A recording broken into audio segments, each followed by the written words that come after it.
creepy and cool TikToks that will blow your mind. Are you ready? Are you ready? Let's go!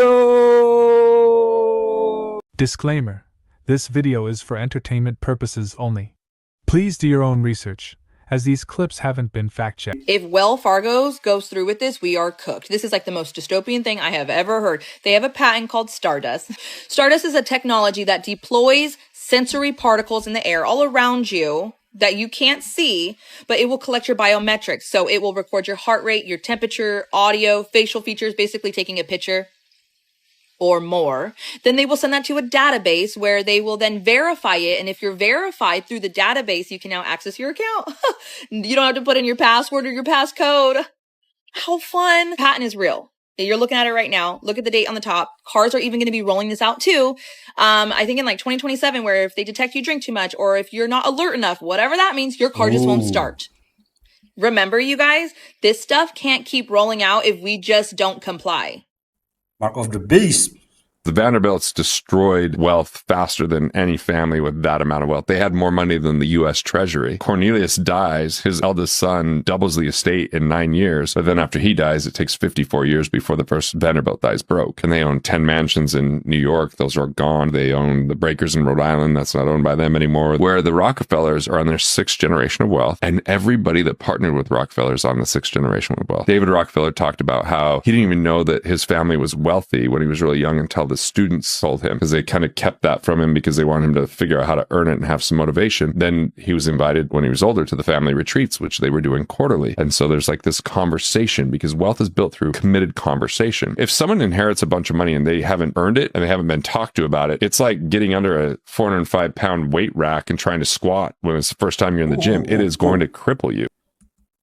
The last statement described the boomer generation perfectly. So what are the reptilians to you? Are they kind of like parasitic? They go take over a planet. They're like termites. They kind of hollow out the planet and live underground and just kind of run things from underground and then shapeshift. Would they be called the skinwalkers? Skinwalkers are totally different. Those are like Native American shamans that kind of went bad, took a bad turn, and doing black magic and things like that. The reptilians, the highest levels are the archons. And if you go back to the Ethiopian Bible, they talk about the Demiurge, which is the false god, and the archons, which are the demons and the other entities that serve the false god. And that they would fall into that category of demon, reptilian, negative gray, discarnate spirits that are messed up, that the jinn also fall into that category. To deceive, just like the serpent did in the Garden of Eden. In the windows of Angkor Wat, they have these columns that create the silhouette of Angkor Wat when the sun shines through the window. That is the same shape the beam-forming antenna in your cell phone uses to connect to cell phone towers. It does this by using a ton of little antennas that fire in pulses, so it directs the beam. That's called a phased array, and to make it work, you need something that precisely times these things. In our tiny electronics, we use a micro oscillator to synchronize all these parts. It uses geometry to keep the device at a certain rhythm. We'll use the solar year as an example.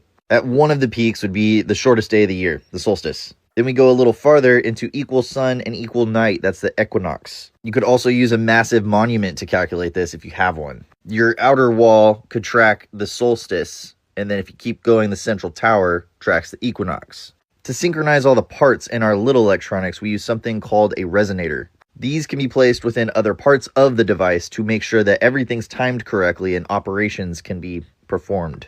So once you have everything in the system lined up and pointed in the right direction of what you're trying to talk with or what data you're trying to exchange, how do you make it work? Well, we would leave an instruction manual for how that worked. But if it was really important, you'd probably carve it into the walls. Our energy system. Bet you haven't heard this. Here is an old photo of Erica Kirk's parents, Lori and Kent Francais. And here is a younger photo of them with a lady named Lilith Aquino.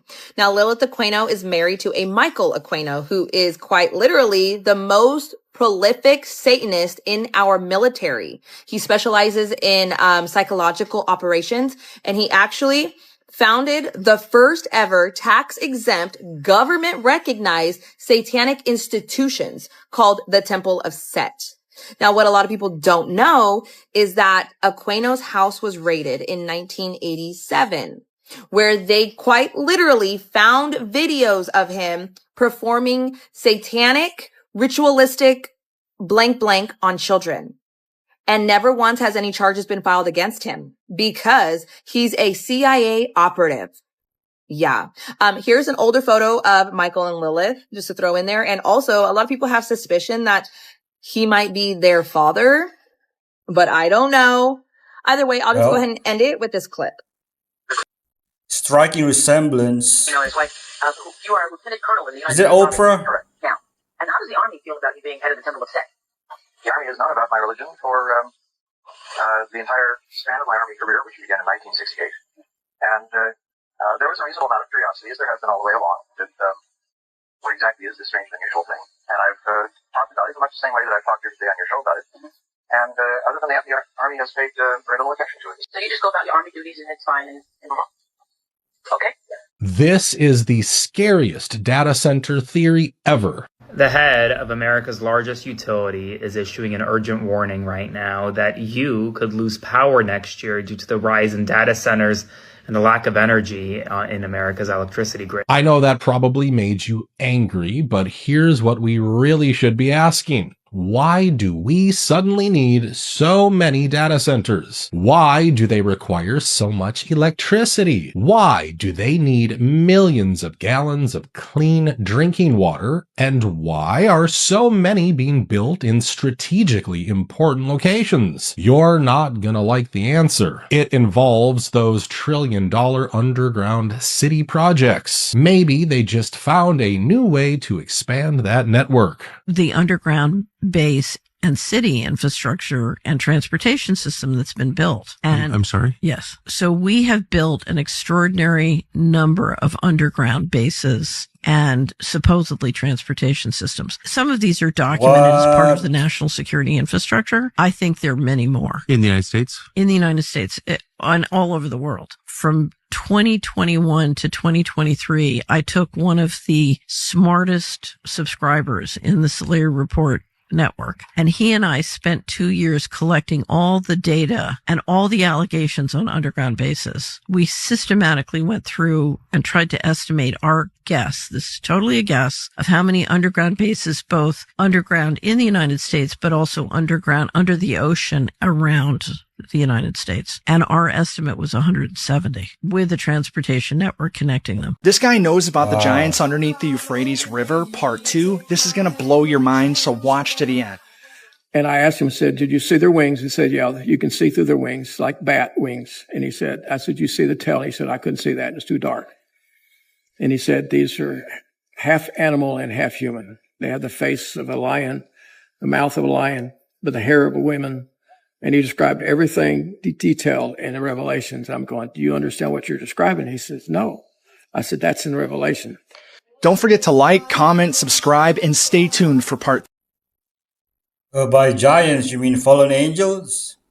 3. Was Jeffrey Epstein's ghost moving money through his bank accounts after he died? Because that's about the only explanation I can think of for the bizarre events I'm about to talk about. So this is a screenshot from the Epstein files showing a bank statement for one of Jeffrey Epstein's shell corporations, which you can see up top was known as Southern Country International Limited. This statement is from 2016, and for years this account basically lay dormant. There was no activity until the months before and after Jeffrey Epstein died. You see, through April and July of 2019, there were over $20 million that passed through that bank account, and suspiciously all this started just a few months before Jeffrey Epstein would be arrested. We're talking about an account here that had seen $1 million, $2 million worth of transactions over the previous almost 5 years that suddenly came to life and saw millions of dollars move through it just before Epstein was arrested. So we all know the story. Epstein's arrested in July. Just a month or two later, he's found dead in his jail cell. And you'd imagine that that would be the end of the story because Epstein was the only one listed on that account. He had no listed employees. He was really the only guy. It was a shell company. But that's not what happened. So Epstein died in August of 2019 in that jail cell, and we can see here that by Halloween 10/31/2019, there was almost $2.3 million in that account. But let's fast forward a few months. It's now December 31st, 2019, the last day of the year, and there's almost $12 million in that account, which has come in from unspecified sources. Nobody knows where this money was coming from. Nobody knows where this money was going. To this day, that is still unexplained. And then all of a sudden, at the end of January 2020, that balance drops down again to almost $300,000. So keep in mind, in 1 month, look at that number up there, $12 million to almost $300,000. That's almost $11.7 million being transferred in and out of this account to unspecified sources and for unspecified reasons. And keep in mind, at the time that this was going on, Epstein had already been dead for months. So eventually this prompted authorities to actually begin an investigation into wire fraud. But just a few years later, as you can see in this FBI memo from 2024, the FBI writes, captioned case was initiated to support potential public corruption targets if discovered during an IRS CI investigation into the movement of money through Southern Trust International banking entity after the death of Jeffrey Epstein. And they basically say they're closing their portion of the case, and the District of the Virgin Islands will not be pursuing this matter any further. All evidence has been resolved, no pending administrative matters. There was no explanation given for where the money came from or went, and to this day, this is an unexplained matter. Nobody knows anything more than what that document says, and it's unclear why the FBI fully dropped their investigation into the matter and nothing was ever done. I think Jeffrey's bank account are running by his accountant. He wires money to him. Yeah, man, he's still alive. Candace Owens just dropped the bomb and exposed what really happened to Kanye West. What was Kanye saying? Well, Kanye, he notoriously tweeted that he was going to go DEFCON 3 on some Jewish people that had been toying with his life. And nobody cared when he dropped the actual text messages from his trainer, Harley Pasternak, saying that he would put him back in the hospital and he'd never be able to see his kids again. He drops the messages. We talk about a gangster threat. Like, here's how it's going to go. Harley Pasternak is a trainer. And Kanye was basically, before I was awake to this possibility, I was very much around him when this was all going down, when he tweeted this and when Adidas pulled his contract. He was at my house and all the stuff that was going on. And he was basically... I just thought I had no idea what he was talking about. I was like very green to this concept of someone saying that their life was a Truman Show. And he was like, basically like, are you a real person? Like, even to me, are you a real person? Like, I'm like, are you good? Like, what do you mean? Like, you think I'm a character in a show? Are you real? He was going through this. And, at its core is he felt like someone was directing his life and that the people had been controlling him and were he was going to stand up to these people. But Harley Pasternak was his trainer. I've covered this on my show. He's got a very checkered past. A lot of his clients have died in suspicious circumstances. And he also was like former Canadian CIA, like psychology or something. And then like decided to go be a gym trainer in LA, in Hollywood. And these are handlers. Handlers are real. This is a part of the onion of the Zionist mafia, in my view, is the handlers who are supposed to see if they can bring you back to the side of reason. Can't you see the error of your ways? And even when you're completely right, their job is to gaslight you into thinking that you're wrong. And I've had my experience. I believe that I had handlers and didn't recognize it. But Kanye, when he kind of really woke up to that, Harley Pasternak, he shared the message that Harley Pasternak, his trainer, gym trainer, wrote to him. And he said, here's how it's going to go. Maybe he said, you're going to say sorry or something. And then the message reads, or I'll take you back to Cedar Sinai, because Harley Pasternak is the one that got Kanye put on a Psych 5150 hold when they drugged him. And he said, and we'll take you back to, I think he described it as La La Land. And he said, and play dates with your kids will never be the same. We'll drug you out of your minds. Oh, man. My God. I hope her security is absolutely on point. I recreated a Native American garden that was thousands of years old, and here's what happened. Now, one part of this garden were food forests. To get that right, I studied one of the only original growth forests in all of North America. where there are huge sections where almost every single plant is an edible plant. A true food forest filled with edible plants. In the clearings of this food forest, they had 3 sisters gardens of corn, beans, and squash and other companion plants. So I use this historic Wampanoag design, with corn and beans planted in the same mound, squash, and then sunflowers planted around them, which grew amazingly well with almost no maintenance and almost even matched modern industrial agriculture for productivity. Now, these Native Americans also wild-tended areas of grassland to create something like an edible meadow. So I did the same using native crops like camas and yampa and breadroot and wild alliums, along with medicinal plants. And the result, this garden in a food forest was one of the easiest and most productive gardens I've ever had. I think this kind of people still exist today. I've been drinking my own pee. This is known as Shivambu, also known as Amaroli, stemming from the root word Amara in Sanskrit, meaning immortal. Now, this is an ancient Ayurvedic practice said to bring about a Kundalini awakening. Because urine is secreted through your lower chakra and reabsorbed in through your higher chakras, it is said to balance your energies of feminine and masculine. It is featured in the tantric book said to bring about expansion and liberation. Urine is said to contain prana, which is life force energy. Now, urine is not waste. It is a byproduct of the blood that contains many beneficial components. Some of those components being water, salts, vitamins and minerals, as well as enzymes, antibodies, and stem cells, which are known to rejuvenate and heal the body. Now, these physical benefits are only secondary because Shivambu is originally used in spiritual awakening, and it's meant to bring you closer to God. And a lot of folks will reject this or not even want to think about it at all, will think it's gross or nasty because what we've been taught and what we've been conditioned to believe, which is that urine is waste and it's toxic. But urine is revered as a healer across many cultures, and there are many people that practice Shivambu across the world that have many testimonials and will say firsthand how it has changed their life. The reason I started doing this is because I saw other content creators saying they were doing the same, and I became curious. So I began doing my research outside of mainstream Eastern medicine. I looked into Ayurveda, traditional Chinese medicine, ancient wisdom, and cultures that did this practice. And what I found was so interesting. Urine is the first vaccine. We consume it as babies in the womb because it is filtered by our liver to create a personalized healer. It is an exact blueprint of what our body needs. Now, it's no secret in Western medicine, we are pushed to take things that aren't beneficial so that we will keep coming back. We are customers. So why would they want us to know that we can heal ourselves with our own pee?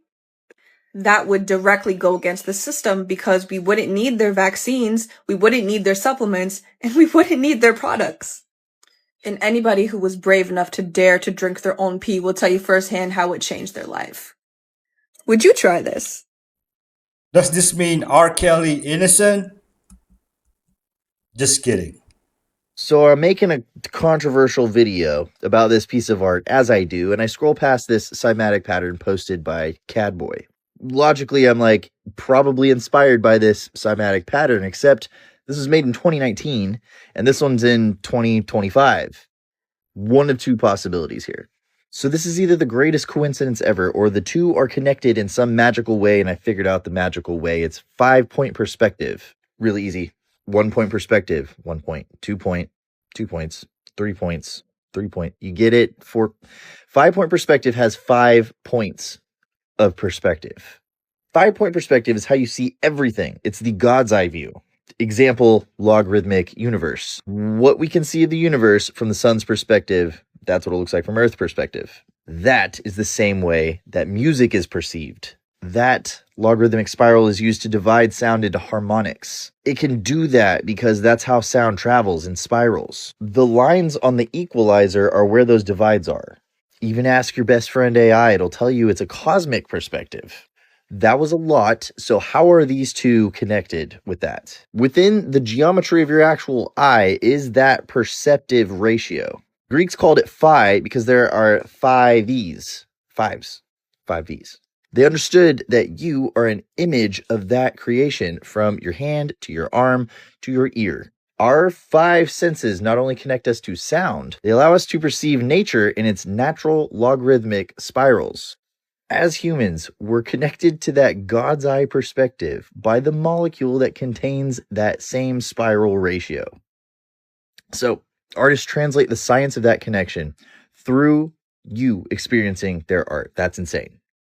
Top 6 changes of animals in this timeline. Number 1, cow tipping. Cow tipping is not a thing. You cannot cow tip. There's no evidence of you can cow tip. Apparently, that is not a thing in this timeline. It's never been documented. It's not a thing. It changed in this timeline. Number 2, horses can have... I think cow tipping is real. Have mustaches. Yes, in this timeline, horses can have mustaches. Sometimes they shave them off. It's a thing, but they do have mustaches. Also, horses do not have round eyes. They have horizontal eyes. They do not have round eyes in this timeline. Apparently, we all just misremembered that because in this timeline, they do not have round eyes. The bald eagle is America's national bird. When did it become the national bird? How about last year, December of 2024 to be exact? That is when it became official that the bald eagle was America's national bird. This timeline, there are Civil War camels. Yes, the camels fought in the Civil War. We have American camels, and they're here. They've been here since the Civil War, and there's actually famous ones in this timeline. Really? I did not know that. Number 6, it is Smokey Bear. It is not Smokey the Bear. Apparently, it's always been Smokey Bear, not Smokey the Bear. Apparently, we were all just out there misremembering and putting does and stuff because it's never been Smokey the Bear. It is Smokey Bear. We are living through the craziest year of medical breakthroughs ever in human history, and every single one of these is real. In Japan, researchers just used gene editing to remove the extra chromosome that causes Down syndrome in actual human cells, which is something that obviously everybody thought was impossible. In Brazil, they have an experimental treatment going on where 6 out of 8 paralyzed patients started moving again, and one guy who couldn't walk is now walking and dancing. In Israel, they just pulled off the world's first 3D printed cornea and gave a legally blind woman her sight back, and then the donor also made enough to print 300 more. There are also brand new eye drops the FDA just approved that sharpen your vision for hours so millions of people might not need reading glasses anymore. France also just built an artificial heart that fully replicates a failing one with no donor needed. French researchers just grew a tiny living pancreas that makes its own insulin, which could end daily injections for diabetics one day. Hello. And this isn't just about medicine because Japan just hit an internet speed 4 million times faster than the US average. And South Korea is currently testing separate walking lanes for fast and slow people so that cities are less stressful. And all of this news happened without being on the TV in just about a year. I'm down for this. Not forget the Wayfair scandal and its ties to Epstein, where it had average items for ridiculous prices, like this twin 66.1-inch Ghislaine convertible sofa and other products which names corresponded with missing children. But it's just a coincidence, right? According to the fact checkers, what they didn't tell you is that they connected the products to the wrong children. Let's go back to the Ghislaine sofa, whose price was coincidentally the same as the coordinates of Epstein's island. Still not convinced? Let's look at the meaning of the term waif and fare. A waif is a person, most commonly a homeless, neglected or orphan child who is without a home, friends or protection. The word fare generally refers to either the fee paid for transportation, the food served at a meal, or a verb describing how well someone is performing in a given situation.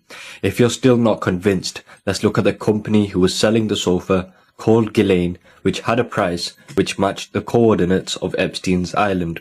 And would you look at that? It was from a company called Little St. James. They made it so obvious. Did you know that the writer of this movie is a child predator? Leon the Professional. If you haven't seen it, basically a hitman. Man, I like this movie. Man saves a 12-year-old girl from some assassins, and so she moves in with him so he can protect her. This is the writer, Luc Besson. Now, he has no convictions, but he does have some allegations. What isn't alleged, though, is that this is his wife, Mai Wen. He met her at age 12 and he was 29. Then they started dating when she was 15 and he was 32. She became pregnant at 16 and he married her at 16 when he was 33. It is reported that the inspiration for this movie came from that relationship. Also, supposedly the original script did have them going into a romantic relationship with each other, but Hollywood saw it as too problematic, so they changed it. There is a scene in the movie where the girl tries to seduce Leon, and there's other scenes in the movie where she says she's in love with him. There's a scene where she calls him her boyfriend. I used to love this movie when I was younger, but watching it, knowing what I know now, there's a couple scenes that really creep me out. Remembering that this guy wrote it, and if it's true that the original script had them getting into a romantic relationship, that means that everything else that happens in this movie becomes really weird. Now, this movie does have a big fan base, and there are people who would defend it through anything, but you gotta see the similarities. You just ruined this movie for me. So the Pope just issued the same morning that his predecessor issued in 1891. This morning was issued in an encyclical letter titled Magnificat Humanitas. Now, you may not know what that is. I didn't know until today. It's important we know what this is. Encyclical letters are highly authoritative letters written by the Pope addressed to bishops and the wider church. They're important. Also important to know is what the intention of this letter is, which is to teach. In this instance, it's to teach about a current social issue. Now, this encyclical letter is titled Magnificat Humanitas, which you could probably guess translates to magnificent humanity, and Pope Leo intends for this to address the protection of human dignity in the age of artificial intelligence. But this is the interesting thing. This particular encyclical letter was signed on the anniversary of one written by his predecessor, Pope Leo XIII, titled Rerum Novarum. Now, this was not random. This was deliberate. We need to understand what it is that Pope Leo was discussing in his encyclical letter in order to appreciate this. In 1891, I'm probably butchering the pronunciation, but Rerum Novarum addressed severe social and economic inequalities brought on by the Industrial Revolution. Now, back in 1891, when the Industrial Revolution was taking place, factories were replacing workers. Power and money was concentrating at the top, and it was at the expense of people and people's dignity. Pope Leo XIII drew a line and spoke out against this inequality. Well, fast forward to today, and Pope Leo XIV is making the same claim about AI as Pope Leo XIII made about the Industrial Revolution. AI threatens to replace human workers at the expense of efficiency, to concentrate power at the top, at the expense of human workers. And we see this talked about in the encyclical letter. Paragraph 92 talks about the threat of replacing human workers, stating that it can reduce creation to an object of exploitation and human beings to mere cogs in a system driven toward ever greater efficiency. Paragraph 5 addresses the concentration of power, stating that technological power thus takes an unprecedented, predominantly private aspect, which makes it even more challenging to discern, govern, and direct such power toward the common good. And paragraph 102 addresses how this is at the expense of human dignity, stating that the use of AI is never a purely technical matter when it enters processes that affect people's lives. Important and sensitive decisions concerning employment, credit, access to public services, or even a person's reputation risk being delegated to automated systems that do not know compassion, mercy, forgiveness, and above all, the hope that people are able to change. This is a clear form of exclusion. Now, understanding what the letter was about makes whom he addressed this alongside even more fascinating, because this is the co-founder of Anthropic, one of the biggest AI companies in the world. Now, Anthropic recently got into it with the Pentagon because they didn't want to allow its models to be used for fully autonomous weapons or the mass domestic surveillance of American citizens. Now, assuming AI threatens to replace human workers, concentrate power at the top at the expense of human dignity, I assume he stood with this man to send a message. And that message is, we need to stand with those who oppose those three things happening to humanity. God bless. Why are they putting antennas on top of water towers in your town? This thing's cooking the sky right now. What? You can see what it's doing. Oh, no. See those lines? There's 5G EMF radio waves being blasted off this thing into the sky, and it blocks out our sun.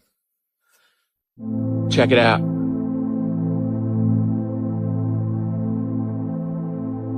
Peace. Oh, wow.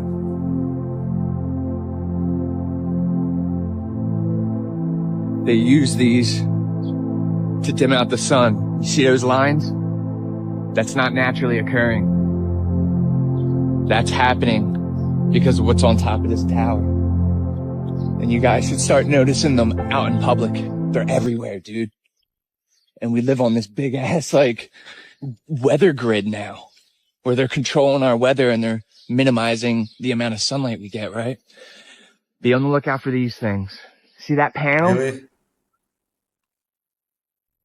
Wow. I'm sure there's a perfectly innocent explanation, just like there was for the giant eyeball that fell from the sky in Indiana. A massive dome that looks like a damn eyeball just dropped from the sky onto a street in Indiana. And the official story? Oh, it's just a radome. It blew away in the wind. Bro, this thing is 10 to 15 feet across, made to survive 100-mile-per-hour winds, and somehow it floated over a mile through a neighborhood like a beach ball during a thunderstorm. And conveniently, it's from a defense contractor, V2X, right down the road. The same kind of company, knee-deep in military radar systems and aerospace surveillance. These radomes aren't just covers. They hide the eyes of the surveillance state, the guts of next-gen radar tech. And this one had a hatch cracked open when it landed. We're told it wasn't in use. Yeah? Then why the hell did it still have its internals? Why is the company perplexed by how it moved? They've got engineers who can calculate ballistic trajectories, but this caught them off guard? No shot. This comes after a full year of weird stuff falling from the sky. Mysterious drones swarming New Jersey, black tar washing up on Florida beaches, and now the sky drops a mechanical eyeball onto someone's block? We're being gaslit while literal surveillance hardware rains from the clouds. This wasn't just a dome, it was a message. And most people will scroll right past it. Something absolutely insane I just found out is that aluminum and glyphosate synergistically interact in your body to damage your pineal gland. This paper explains it all and it says a lot, but basically glyphosate chelates the aluminum or binds to it, and this makes it easier for the aluminum to get past your gut barrier and into your bloodstream. And because your pineal gland is outside of your blood-brain barrier, it is very susceptible to toxins in your body. This is the same reason that fluoride absolutely wrecks your pineal gland and calcifies it, which I have also made videos about. Melatonin is produced in your pineal gland to help you sleep, and glyphosate and aluminum both disrupt enzymes that you need to create melatonin. And glyphosate disrupts tryptophan synthesis, which you also need to make melatonin. This is a recipe for disaster because many neurological diseases, including autism, depression, dementia, and more, are all linked to abnormal sleep patterns, which are directly tied to your pineal gland function. In case you weren't aware, glyphosate is the most used pesticide in the world, with 900,000 tons used every single year, especially on foods like wheat, oats, corn, and soy. We are exposed to aluminum every single day through food and beverages, cosmetics, medications, and as a baby through vaccines. And so it just so happens that two of the most common toxins that we are exposed to every single day synergistically interact to destroy your pineal gland, which has been revered by ancient cultures for thousands of years as being crucial for spiritual awakening, which has been called the third eye, connecting you to cosmic consciousness and divine intelligence, which is literally covered in microscopic crystals that can be piezoelectrically activated. What do you guys think? This paper blew my mind, and it goes way deeper, including vitamin D3 and serotonin synthesis inhibition, which both lead to depression, but that's way more that I can cover here. So let me know if you want me to make more videos about this, and D3? follow if you want more neurospiritual content. I post every day, and peace. What about geoengineering? Chemtrails? What really happened at the Bayside, Miami incident? Y'all know I'm the queen of freaking conspiracies. Let's talk about one that still is like so chilling to me because it is so obviously a freaking cover up. Do y'all remember when at the Bayside Marketplace in Miami, everything got shut down? I'm talking about the biggest freaking police response in Miami history. I think the official story was like it was a pew-pewing by some teenagers or something. You're telling me no cell phone footage. No one with all those phones, you know how people are always on their phones. No cell phone footage. Everything went quiet so fast. Like you heard about in the news for like 2.5 seconds, it's gone. Then you got them debunking stuff. Me personally, I think you're closest to the truth when you listen to the people that are locals and the people that said that they were there, and like so many stories line up to each other. And the one common denominator I am seeing in so many stories is a 10-foot being that is unlike any other. Do y'all think that was a Nephilim? Do you think after that lady at Disney, right, said that the floor opened up and someone tried to take her kid? Mind you, we're seeing things with the files now. We know what they're doing underground. We know what they're doing. They have found underground things in Los Angeles, underground cities in Los Angeles. They have found underground cities under the pyramids of Giza. How many more underground cities are we going to see before we realize like Yo, these people have so many things that they can do with the money that they have. And I feel like, I mean, it could be a whole bunch of other things. You guys tell me in the comments, what do you think really happened at Bayside Marketplace? Because I feel like if they were to admit that these things exist, like sirens and Nephilim, and the fact that they worship fallen angels, it says in the book of Enoch, they will sacrifice to demons as gods. And we see, you know, the groaning under Euphrates River. And it literally says in Revelation that the fallen angels are bound under there, right? And then you see the etchings on the wall that say, do not disturb the watcher below. I think that if we actually knew, right, what was really going on, we would have to admit to ourselves that the Bible is true and correct. And we are living in the days of Noah. Well, not in the days of Noah. The times we are in are like the days of Noah, just like the Bible says. Listen, I rest my case. As always, make sure you like and follow. Comment down below what the heck you think. I remember this. This was definitely a cover-up. This ghost can't even walk, so if you encounter him, you have a 100% chance of survival, assuming you're not clumsy. But before I get into his story, let's go ahead with the trigger warning. This story includes topics of gambling and gambling addiction. There are also stories of mob ties and mob crime, and some dismemberment. So if you are sensitive to those topics, please go ahead and scroll. But if you've decided to stick along, let's go ahead and watch the video. Most people have gambled at least once in their life. For Jimmy the Gambler Gambino, betting was his life and death. The son of a bookie, Jimmy spent his childhood days at the track instead of at school, and his nights in the gambling dens of seedy bars. Eventually, Jimmy opened a booking business of his own. Unable to turn down a bet, he barely covered his payoffs. Jimmy's reputation caught the attention of made man Larry the Finger Vitello. Larry approached Jimmy to place a large bet on the long shot in a heavyweight fight. Jimmy knew the risk, but needed to uphold his reputation, so he shook hands with Larry and sealed his fate. As his fighter took a deciding blow, Jimmy fainted to the floor. When Jimmy came to, Larry had arrived to collect his winnings, but Jimmy was cleaned out. So Larry made an example out of him. Actually, several small examples. He chopped him into little pieces, wrapping them in cellophane and dumping them into the ocean. Together they formed the pieces which completed my search for the torso.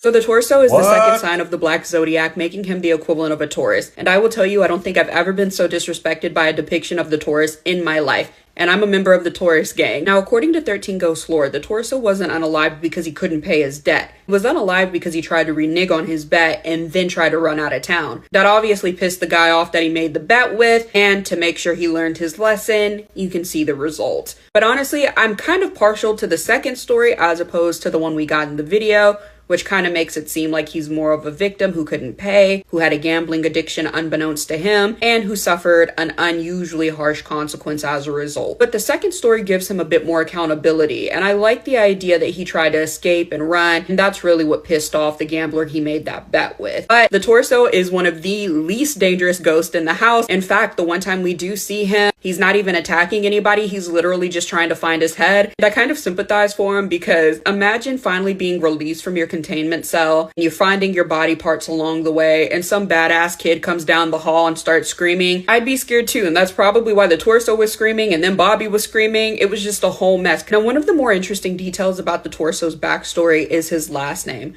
I always wondered if he was a member of the Gambino crime family or if he moved to Chicago and just adopted the last name in order to give himself more of a boost.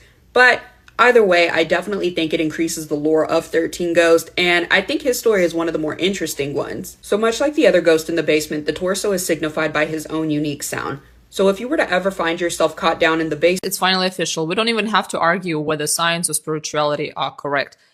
We have reached the point where they're basically intersecting and pointing in the same direction. I mean, it's kind of no coincidence that the most influential thinkers and philosophers in history were also mathematicians and scientists. It all started with this book. I've recently finished it, which is written by a brilliant physicist. And this book is analyzing ancient Eastern philosophies and the parallels between them and modern physics. So you probably know that in quantum physics, there is the so-called the observer's problem, which basically means that everything exists as a set of probabilities until measurement occurs. For example, Advaita Vedanta have been saying the same thing for thousands of years. Reality is perceived through consciousness, observer and the observed are not completely separate, and reality depends on perception. Moreover, ancient Eastern philosophies have been saying for thousands of years that this idea of a separate I is a temporary illusion or Maya, and that in fact everything is interconnected, everything comes from the same source, everything is a part of the same source. And this sense of separateness is only created by the mind or the ego in this particular matrix. It's a temporary game.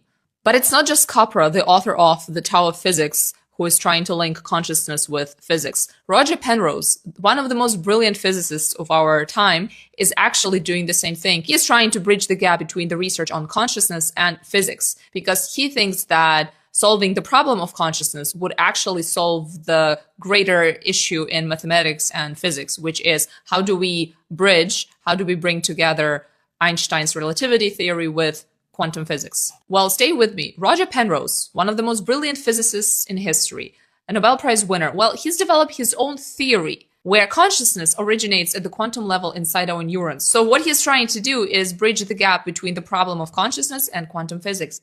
So in a way, we're coming back to panpsychism, which is one of the oldest philosophical theories, and it has been ascribed, as you can see, to Plato, Schopenhauer, William James, and Bertrand Russell. So a lot of influential guys throughout history have been talking a lot about this notion that the mind or consciousness is a fundamental feature of reality. So in a way, it is just interesting to see that modern day physicists and mathematicians are arriving at the same conclusions that ancient yogis and Buddhists already arrived at thousands of years ago, that most likely consciousness is the fundamental fabrics of this reality and that everything is one.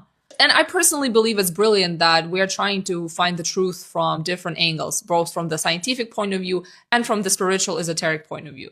Alright, so this strange-looking individual is called Lam, spelled L-A-M, and he is an interdimensional entity who was summoned during a dark ritual called the Amalantra Workings all the way back in 1918. But is this what he truly looked like?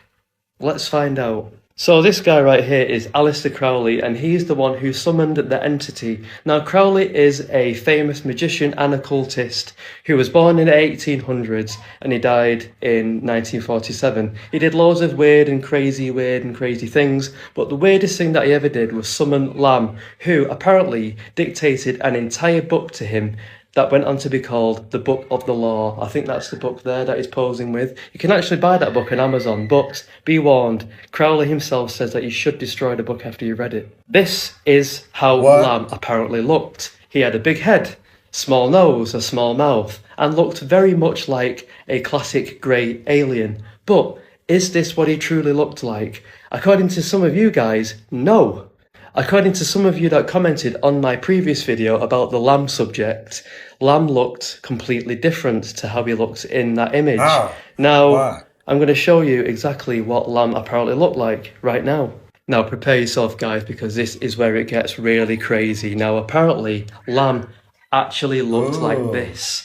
Yes, as you can see, he also had the classic big black almond-shaped eyes as well, but Crowley was made to erase them and replace them with the smaller eyes that you see in the classic photo because apparently this looked too unsettling for the book. So a big thank you to Josh Rayleigh for pointing this out. So I didn't know about this and I find it to be really, really mind-blowing. You can even see, if you look very closely at the classic photo, you can see the outline of where the original eyes used to be.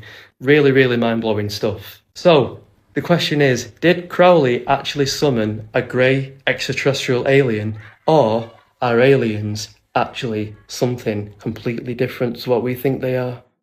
The second one, demons. On today's episode of Name That Epstein Associate, we have this guy. Now, I've done a ton of videos in the past about Epstein, and I've seen this guy's face so many times. You can see Epstein seated literally right next to him in this photograph, but nobody knew who he was. Well, that is until yesterday. The person in that photo who you can see behind Bill Clinton's shoulder is Rick Ferguson. And who is Rick Ferguson exactly? Well, he was at one point Bill Clinton's personal bodyguard. So now that he's been identified, people have been looking into all of Rick's connections. Obviously, like I just said, there are a ton of images and documents linking Rick to Bill Clinton. And I once again just find this whole thing interesting. The Clintons, for their part, have actually testified. They've claimed that they had no association with Epstein whatsoever. We know that that is a bold-faced lie. Not only are the Clintons all over the Epstein files themselves, But there are a ton of different people in Bill Clinton's presidential or personal orbit that were also tangled up in the files. Former associates, White House aides, lots of people in Bill Clinton's world were also in Epstein's world. And this is just another confirmation of all of that information, with Rick Ferguson being identified. This guy's literally Clinton's bodyguard, and here he is seated directly next to Jeffrey Epstein. So it's just another data point in a gigantic web connecting Bill Clinton to Jeffrey Epstein. And if this doesn't make you angry, I don't know what will. Because at this point, so many of these people are being identified not by the authorities, but by people online.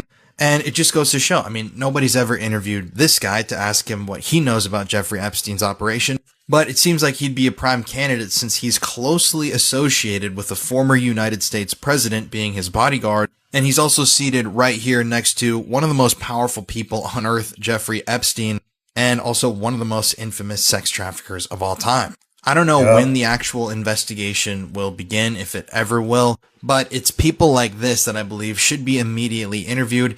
And it's people like this that give us a look behind the curtain into the Epstein operation. And especially when it comes to the relationship between Epstein and Bill Clinton, because not only were Epstein and Clinton very good friends, but we can see here, this is just another person in Epstein's world that was also in Clinton's world. But this guy has escaped scrutiny so far. Haven't seen him brought up really ever. I didn't even know his identity. Now that I do, though, it makes the whole thing a little bit more suspicious, if that's even possible. I think it's the most maximum amount of suspicious, the entire Epstein ordeal, that it could possibly be right now. But I'm going to continue covering the files, so follow along for more updates. All the demons start manifesting when I talk about this stuff, so it's okay. This one points out the possession of a man, okay? In the middle, it has that Kundalini medical pharmakia 2 snakes symbol, okay? And it shows a man. A pentagram, the granddaddy of pentagram rituals, is a 5-point defilement ritual that gives full legal right to possess a man, for a demon to possess a man, for the devil to possess a man. Starting with worship of self, false god worship, sorcery, magic, and sex, lust, and trauma, okay? 5 major folds of defilement possess a man. The pentagram is a ritualistic pattern. If you are bowed to the altar of Freemasonry, you will begin to learn about things like the 5 major folds of brotherhood, the 5 major folds of charity, okay? You never know about the 5 major folds of defilement until you became a master mason and you are invited by the devil into very dark things, okay? So you have to study dark people to understand dark things. I was practicing defilement rituals. I was specifically practicing them with doing things that involve semen and blood and earwax, sex, magic, demons, having sex with demons. It was always about worshiping myself, exalting Lucifer as God, denying Christ, worship of self, false god worship, drugs, alcohol, pharmaceuticals, addictions, magic, which is sourcing demons for climaxes, for knowledge. Okay, magic is like how people they'll do rituals, so demons will teach them how to write songs. That's magic. Okay, also teach them how to make things like cell phones and light bulbs. Light giver making light bulbs. Okay, and then sex, lust, and trauma. That is the ritual I was doing. Jesus Christ heals me. I have a full encounter with God. I'm ripped out of the witchcraft. I'm ripped out of the magic. I was a Freemason, but I never bowed to that altar. This man approached me in the middle of the night, dude. Comes up to me late at night, and this is somebody I know, and I know he's a master mason because his great-grandfather was a master mason for 40 years. And he comes up to me and he says, "We have been watching you, and we see the way that you act when no one's looking." He gave me a phone number to call. And he says, "Tell them when they answer that George Washington III sent you." That is what he told me. I didn't do it. God just didn't let me do it. I didn't take it very serious. I was like 18 years old when this happened. Okay. Anyways, I end up falling into this wild stuff. I practice all these rituals, astral projection sex. It's all real, guys. I've had complete ritualistic astral projection sex with Order of the Eastern Star women. There's like all this stuff. Okay. I've done it myself. Okay. So people can come right now, skin me alive. I'm going to stand on this as truth. This is my word. I will die with this truth. Just as the disciples died because they knew Jesus Christ is Lord, I'm going to die because God has revealed this to me. I've done it, and this is my word. I am willing to die over this. Okay. Okay. I have practiced the rituals. Now, when I got out and God healed me, I didn't really have anything to compare it to, because Freemasons don't want you to know about the folds of Masonry that are secretive, that control the nation with defilement and sex and lust, okay? That control the nation with trauma, control the nation with addictions, control the nation with sex and worship of self and worship of false gods, okay? They don't want you to know about that, but you can find it through men like Aleister Crowley. Aleister Crowley was a 33rd degree Freemason twice. He was so demonically blessed that when he went and graduated as a Master Mason, a 33rd degree Freemason, they brought him, he wanted to do it again because he felt cheated, so he did it all over again. Man, praise the Lord. God loves you, man. You can always find some truth in these older volumes, right? 1876 Popular Pictorial Description of the United States. And it talks about San Francisco. And in San Francisco, I hadn't heard of. And of course, what I have heard about is the 1906 earthquake and fire that just devastated this city completely. But this devastation started much, much earlier than we all know. In the 1850s, when San Francisco was just starting off as a city. But the destruction numbers, the amount of wealth that was destroyed, sounds like it was already a metropolis. Now remember this date, at the beginning of 1849, the author goes to San Francisco himself. He finds a few thousand people, dilapidated huts, tents, canvas houses. Then he goes at the end of the year of 1849 in December, and it's grown. There's about 6,000 people, but the same kind of infrastructure he saw at the beginning of the year. The book says that it was only a brief amount of time from that description of San Francisco before the first fire of 6 hit the city in under 18 months. Now, what's pretty suspicious is that this first fire started the same month that the author was there describing San Francisco. December 24th, 1849, it broke out in a gambling house in Portsmouth Square. There was a large block of houses that burned to the ground. The fire presented a fearful spectacle. Then it says the loss was estimated at $1.5 million. Were these tents were they silk or something? Then just 4 months later, another fire, May 4th, 1850, which destroyed 200 buildings and property to the amount of over $4 million. It was found impossible to arrest its progress except by tearing down a large number of houses that presented materials for its fury. Listen, I know you're trying to save your life, but you need to haul this entire house out of the way before the fire engulfs it. What do I just carry each 2x4 and then I got to run back and get another 2x4? When you say it like that, maybe we just should let it burn. Just 40 days after that one, the third fire came along, which laid 4 large blocks of buildings in ashes and consuming a great amount of valuable property to the amount of $5 million. Moving on to number 4 of these destructive fires, September 20th, 1850, still same year, $1 million fire, okay? Then it says several months passed and they took precautionary measures to not let this happen again. But it did. On the 1-year anniversary of the second fire, the 5th fire happened. It burned over 1,000 buildings and it was $10 million of destruction. Then 7 weeks later, fire number 6, which was millions of dollars and had iron buildings warping, curling, furnace-like heat, it says. The author then points to arson. It was clearly these criminal rings, starting the fires and then pillaging and plundering, which sounds like there was a lot more wealth in this town than tents and dilapidated huts. Love y'all. And the CIA did a secret 35-year study into consciousness. It's been declassified now with the Monroe Institute. So think MK Ultra in terms of ilk, right? Right. We're talking about that. The whole study has been declassified. You can read it. Pretty much they're like, don't use any spiritual language. Don't use any esoteric language. Don't use like they really try to not make it spiritual. Because it can trigger people too. The study completely quantifies and qualifies human consciousness, the dimensions. They quantify and qualify astral projection, and they repeat it over and over and over again with this process to the point where they have the military doing it. We have the U.S. government has measured consciousness and figured out astral projection through this study, and no one fucking knows about it. And when people talk about it, it's like, oh, they're binaural beats and hemisync, and you do this thing, and it seems almost this like new age thing from the 90s. Right. And it's not at all. But the CIA did this for 35 years. Yeah. The thesis statement about it is so creepy because they have in it, they're talking about like beings and entities and all this crazy shit. Being it's on like the other side, interdimensional. It's wild. Yeah, it's crazy. But in terms of like, if you want like a very like academic, like government approved, explanation of human consciousness, it's insane.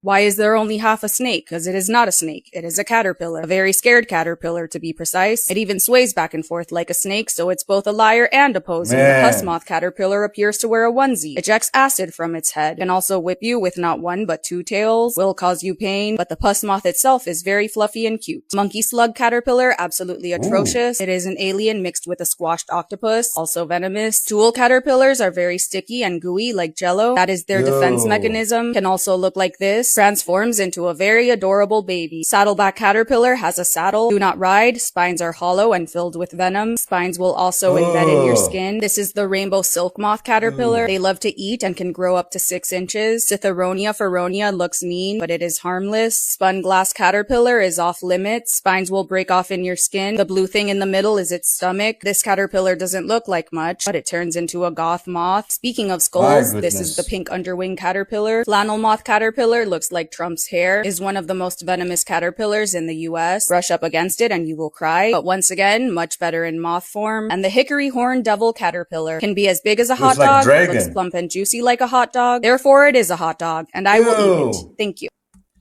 These caterpillars are so cool. This image is way more horrifying than you think it is. Today in Aztec history, we're talking about the flayed priests. History is history, and I will tell you it exactly as it is. I'm not trying to paint the Aztecs in a good light or a bad light. I am trying to paint them in the light that they are. And in this particular instance, this is some fucked up shit. The reason that they're called the flayed priests is because they used to flay people. That means that they used to cut the skin off of human beings, usually as one giant piece. They would have a kind of slit in the back of it and then wear you as a giant one jumpsuit. Yes, wear your skin. And they wouldn't cut the hands and feet off. They would cut most of it so you could slip your hands through and maneuver them, and then they would just let the skin dangle. That's the hands and the feet. And even among the times, these priests were seen as super hardcore, and not everybody liked them. They were seen as kind of a necessary evil, and I'll explain why. But also, just a minor point, yes, even back then, they were like, holy God Almighty, those skin suits stink. They were worshipping Xipe-Totec, the Lord of the Flayed Ones, or simply our Lord, the Flayed One. He was the god of immortality, sacrifice, and of plants growing. And Xipe-Totec himself wore skin suits. That's how he stayed immortal. His skin would die and he would put on a new skin suit and continue his reign of immortality. So to recap, there was a god, the Flayed One, who wore people's skin, and then he had priests, the flayed priests, who would also wear people's skin. And if you're thinking, they must be evil. No, they needed to do this because they needed sacrifice. Remember, blood fed the earth. It gave the gods magic. Without blood going to the earth and being sacrificed to the gods do not have magic, and therefore they could not bestow their gifts upon the people. So, who were they sacrificing? Guys, a tick-borne virus just hit a record high across America, and it can get into you with as little as 15 minutes, and there is no vaccine and no cure. So this virus is actually called Powassan, and cases just hit a record high, which seems low at around 76 cases across the country, but the US usually only sees 7. They're saying that it's currently spreading through the Northeast and the upper Midwest, and experts are also saying that the warm weather is only making this tick season worse. Everybody obviously thinks that a tick has to be on you for a full day for you to get sick, but that's for Lyme. This one can get into you with as little as 15 minutes, and there is no vaccine and absolutely nothing to treat it. They're saying that it starts like nothing with a fever, headache, and then feeling weak, but then weeks later it can move into your brain and cause it to swell. About 1 in 10 of the serious cases do not make it, and the people who do are almost always left with permanent brain damage. The only thing that doctors can actually do is just put you on fluids, try to bring the swelling down, and hope that your body tries to fight it off on its own. The disease is rare, but the tick isn't. They're obviously all over the place outside.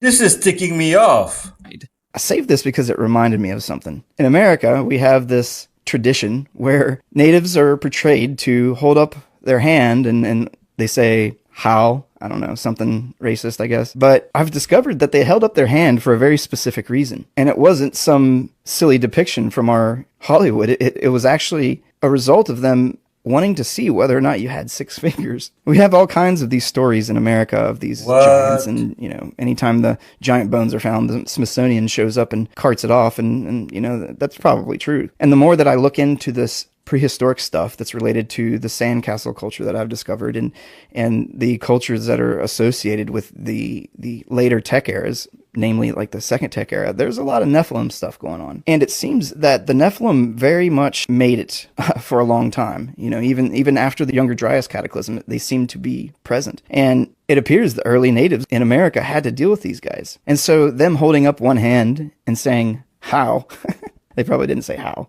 I don't know. But them doing that was essentially derived from the traditions of wanting to know whether or not you're an enemy. And I don't mean to be getting too deep into the conspiracy spaces because, I mean, try to stay as neutral as possible, but I can't help but get into this prehistoric stuff and discover you can't avoid this topic. And the things that stand out to me are these Nephilim stories from early America. And there's one that I can't find. And if anybody knows of what I'm describing, please, send me the link. But there's a interview of a groundskeeper. This individual worked on the grounds of Jekyll Island, where the Federal Reserve was created. And he told a story where Rockefeller built the clubhouse or whatever structure over this site that was alleged to be a sacrificial site of the former giants that had lived on that specific island. And this groundskeeper described this long story of Rockefeller and all this back and forth about the giants. And you really can't get into early American history or even prehistoric world history without talking about the alleged existence of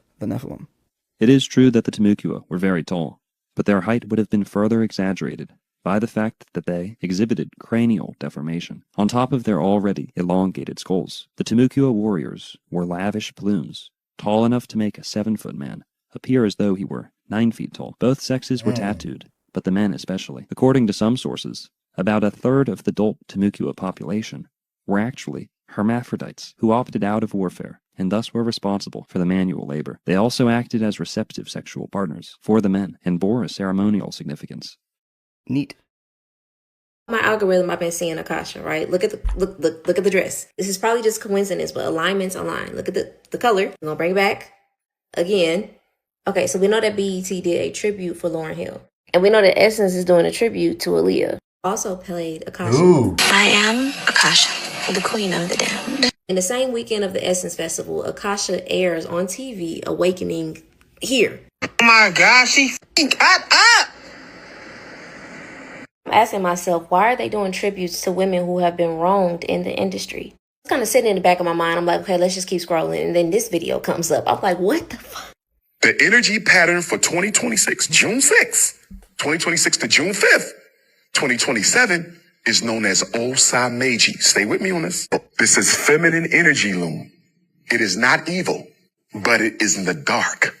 Their job is to oversee the balance of the universe, right and wrong. He's basically saying like the feminine energy is coming in and bringing balance to the world. We're very much so aware that certain changes have happened in the industry. I'm saying it's no coincidence that in the same year where we talking about these great divine feminine energies waking up trying to bring balance, CERN officially shuts down to begin a 4-year hiatus. And now I'm just like, oh, I see. So there's about to be a reckoning or something. Like, I'm just, kind of just playing with my conspiracy self. And then this video shows up. I can arrange it. I can say rise, and I can say speak. And I am her, and I am she, and I am the answer.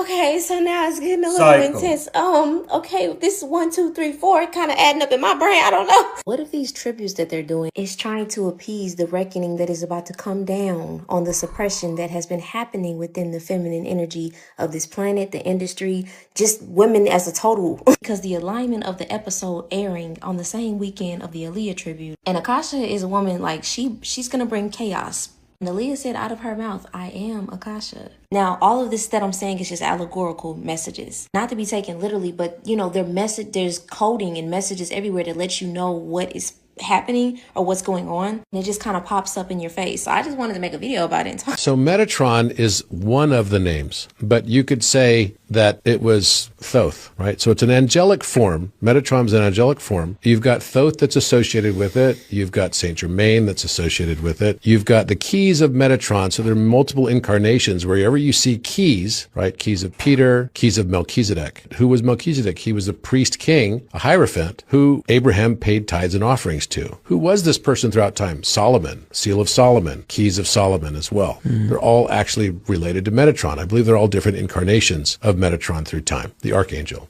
So angels do come in and incarnate. Yes, they do. And in this particular case, the story of Metatron is that he was a man who ascended. And the man starts off as Enoch. So if you go to the Bible and you know the story of Enoch, right? Enoch was a man who learned to transcend, and his whole city was taken up into a transcendent state, enlightenment. Yeah. This is the city of Enoch. So Enoch is supposed to have been a man who learned how to become an angel, who got his wings. There was a moment in time when Orion's belt, which is also Enoch, associated with Enoch, because Orion was Enoch as well. Orion, Osiris, Viracocha in Peru, the great bull of the West, as he's referred to in the Egyptian pantheon, was Osiris. Osiris is killed by his brother, cut into 14 parts. So is this the real Egypt? Yes. Think about it. Malcolm X, when he went to Egypt, he came back and said, that's not them. That's us on them statues. We the true Egyptians. Who was the true Egyptians? At that time, they were saying African American, but it's the copper colored Indians. So is this the real Egypt? Yes. Mississippi is Nile River. Texas, the second largest state, right? Texas was all the states that was around it. So if Texas was a part of all that,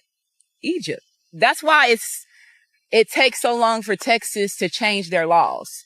Because they know they have the most majority of gods and goddesses. And you thinking about San Antonio, Austin area. All this is tied. Wonder if that's why I was drawn here. Yeah. It's the city of gods. This is the Rio Grande. And you may ask, where's the river? Gone. Because we don't have one anymore. It is so dry now. We are literally beyond a drought. There is no more water to put into agriculture. There's no more water to feed downstream to Las Cruces.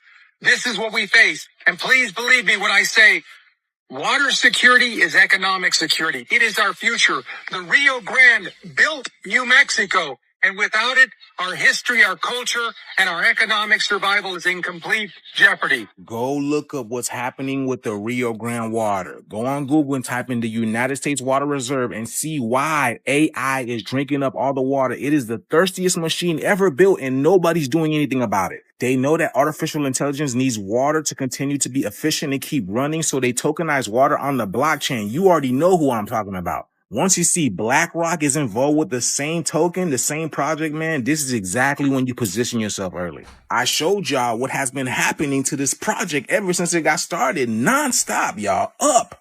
This is not financial advice, but this is exactly how I do my research. You guys want to check this out for yourself, man? All you need is a Phantom wallet, and the information for this will be pinned in the comments below. We're in the digital age. Let's continue to get this shit, y'all. Peace out. So heads up, I guess that they are now, whoever they is, by the way, I guess that they are trying to sneak little pills or whatever they are into people's food. Just wanted to give y'all a heads up because, I mean, look around you. Anything is possible these days. Right. It's a chip. Demons have a very thorough understanding of human nature, and they also know you. They also know you. They know your true intentions. They know what's in your head, what's in your heart, what's in your soul. So if you can demonstrate to the demon that you're not being irresponsible, you're not being lazy, you're not being you're not procrastinating or being complacent. You're not being complacent, then they're not going to be angry or irritated with you. The gnomes, they were in charge of the genealogies, the knowledge, and the technologies, and they would kidnap people. People say they are responsible for taking people through portals, disappearances, missing 411. So when we look at the different types of elves, these are the dark elves. White elves are part of the pale white bloodline. It's an allegory for the giants. So when they show up in the Lord of the Rings, these are the royal elves. They have these very pale skin. They have red hair, blue eyes. Are these genetic like offspring of the Watchers, or are they going to be part of what we consider to be sort of like the angelic race? They would be subject to the same issues that the giants. When their body dies, that spirit is released. It doesn't go to heaven. So there's like a vast variety of demons. It's the elementals that are obsessed with DNA and keeping their bodies alive, whereas the giants disappeared into our race. An empire ran an ancient world for 400 years, and your history classes skipped it entirely. Today's hidden history is the Sasanians. While Rome gets every documentary, Persia's last great dynasty was ruled from Syria to India, built Gundashapur, arguably the greatest center of learning on earth, where Greek, Indian, and Persian knowledge met. And when the Man, this is gorgeous. Justinian shut the philosophy schools of Athens, the last Greek philosophers fled east, and the Persian king took them in. Rome's wisdom survived partly because Persia sheltered it. And the esoteric layer runs deeper still. This was the empire of Zoroastrian high ritual. The eternal fire temples ranked in 3 grades. Flames kept burning for centuries as living presences. The Magi, the original meaning of the word magic, were its priesthood reading the stars and keeping the fires. Under the Sasanians, the priesthood assembled the Avesta and the empire's dualist vision. All existence as a war between light and the lie seeped into every faith around it. Judgment, angels, a savior to come, ideas that traveled west and settled into religions you know well. Then 7th century, the Arab conquest, and the world's memory of Persia was rewritten by its conquerors. The fires were scattered, though a few, like the flame of Yazd, burn to this day. An empire that saved Greek philosophy, trained the original Magi, and quietly shaped 3 religions, reduced to a footnote. That's why my content exists. Which empire do you want pulled out of the dark next? The fire temples, the Magi's actual practices, what the Avesta preserves. That's Telegram Study Circle territory. Link is in bio. The Legend of Britain's Necromancy King. According to Geoffrey of Monmouth, King Bladud of Britain was a sorcerer. Legend has it that he founded the city of Bath, where he built a temple to the goddess Minerva. Inside this temple, Bladud kept sacred fires burning, and these flames never turned to ashes. Instead, they mysteriously became spheres of stone. Bladud practiced magical operations all his life long and taught his followers to practice magic too. Bladud practiced necromancy. This man claims he attended a secret meeting with all of the world leaders in 2005 in which they had detailed plans to start World War III with Israel striking Iran. Look. The first thing that he heard was they were talking about the fact that Israel didn't look as if it was getting prepared to attack Iran anytime soon. This was a problem. Even back in June 2005, they were apparently concerned that what it was that was planned on some kind of a timeline wasn't rolling out according to schedule. They were in a hurry, and this is important to understand. They were in a rush to try and roll out this sequence of events. Now, what he described is what the sequence of events was. It starts with Israel attacking Iran. The plan is for either Iran or for China to retaliate after Iran is struck with a nuclear weapon. At that point, there will be a limited nuclear exchange in the Middle East, followed by a ceasefire. He heard this being planned in this meeting.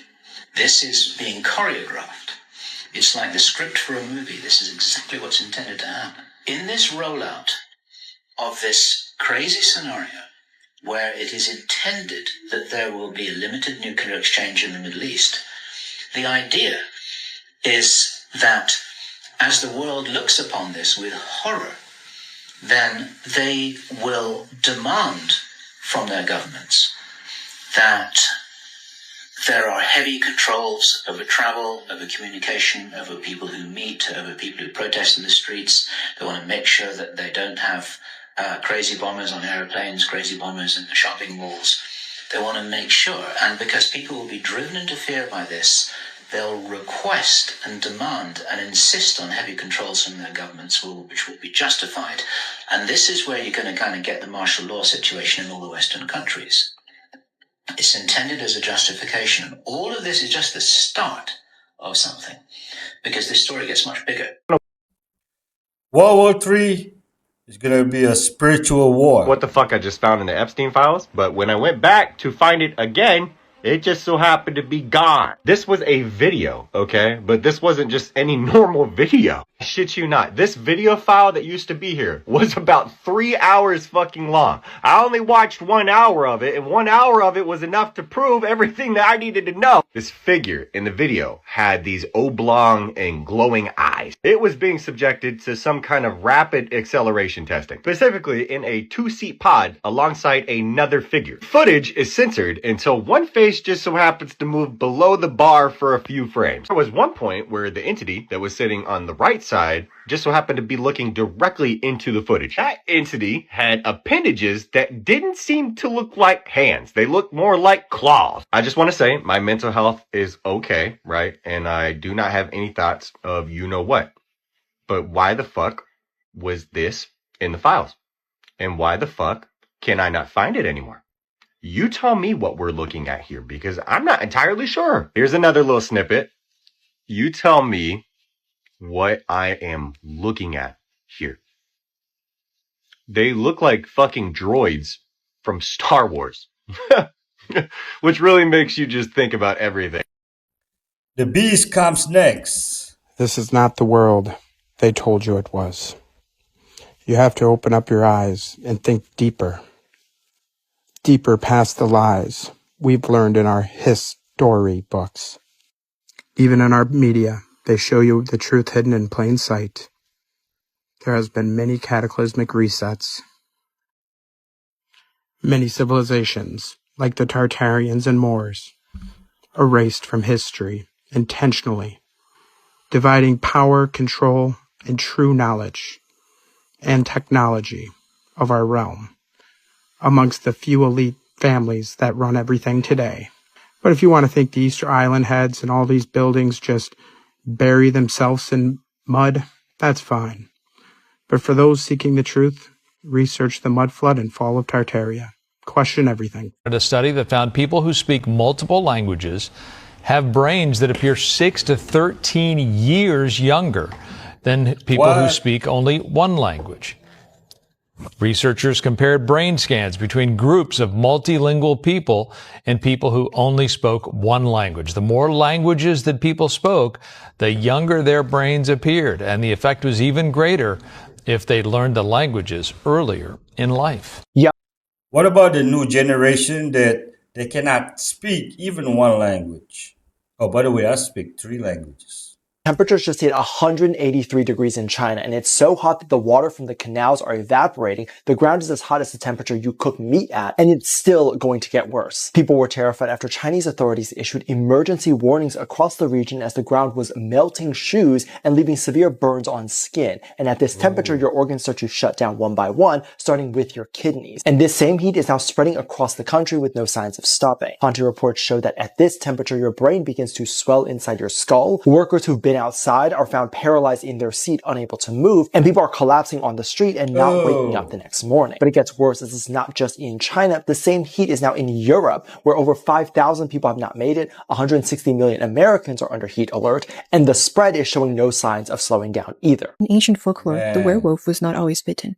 Sometimes he was cursed. Sometimes he was born marked. He was the one who put on the skin of the wolf and walked with it. In the northern world, the wolf could be a mask of power. In Old Norse legend, Sigmund and Sinfiotli put on enchanted wolf skins and become wolves with human minds. The skin becomes a second body, a way of crossing into the animal self. But the wolf could also be a curse.